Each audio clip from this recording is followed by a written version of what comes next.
Everyone was happy when the boy woke up after a 5-year coma, but as soon as his mother saw him, she screamed and asked him to leave. Then she said something terrible to the doctor. Thomas and Linda were a beautiful and lovely couple. They had a peaceful and happy home. But when their son Dave was born, life turned into hell. He suddenly became ill and began suffering from terrible headaches. Pain, sleepless nights, and exhaustion overwhelmed him. After a few days, his condition worsened, and his parents immediately took him to the hospital. A few days later, Dave was diagnosed with encephalitis, an inflammation of the brain, caused by an infection or autoimmune reaction. Despite receiving proper care, Dave's condition did not improve. Soon, he lost his ability to move. Days passed, and his condition worsened, eventually falling into a coma. Thomas and Linda were devastated. Unfortunately, all they could do was watch as their son lay helpless in the hospital bed. Linda couldn't understand why this had happened to her son.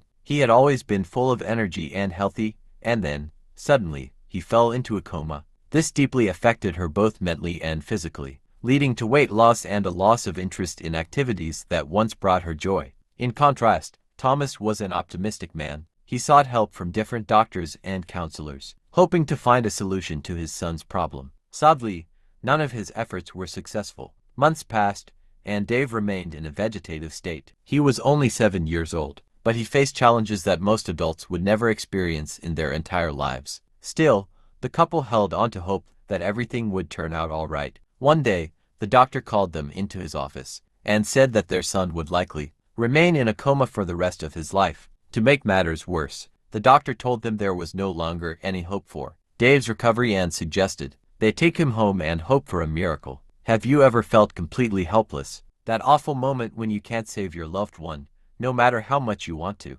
That's exactly how Dave's parents felt when they heard the doctor's words. With no other choice, they took Dave home and cared for him. 5 years later, Dave was 12 years old, meaning he had spent 5 years of his life in this dreadful state. Was there still any hope left? Everyone was surprised. Despite all this, Thomas never lost hope and continued caring for his son. Every morning, he would sing to him, gently stroke his hair, and with tears in his eyes, he would say, "My son, if you can hear me, I need you to fight. Mom needs you, Dad needs you. Please, keep fighting. We love you so much." He would repeat these words every day. Unfortunately, Linda wasn't as hopeful. She had become a shadow of her former self. She lost productivity at work and was fired. She cried day and night and became aggressive towards everyone, especially Thomas.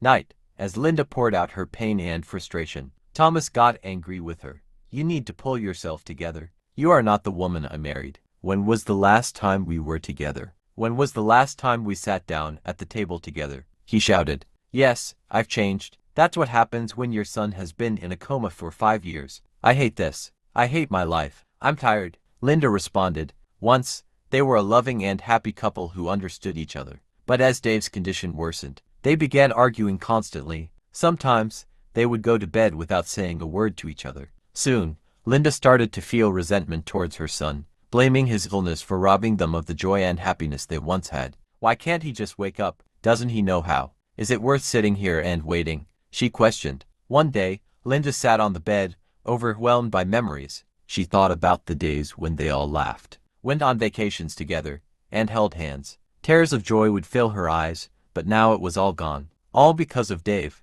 At that moment, Linda wished she could turn back time. She was tired of crying, waiting, and hoping. She wanted her son to wake up, and she was exhausted by it all. With these thoughts racing through her mind, Linda lost control of her emotions. She jumped off the bed and stormed into Dave's room. She looked at him with contempt and, with tears in her eyes, uttered horrible words to her dear son. If only Dave had known how damaging those words were. If only he had known, she would later regret them with all her heart. After saying those words, Linda ran to her room and cried her heart out. She even swore never to enter her son's room again. But one night, Linda lost control once more and contemplated ending her life. "It hurts too much," she told her husband. "I'm tired." Thomas stopped her from hurting herself. During these difficult times, Thomas was by her side and often reminded her, life's path to a happy ending isn't always clear, but anything worth fighting for is worth the struggle. Please, hold on.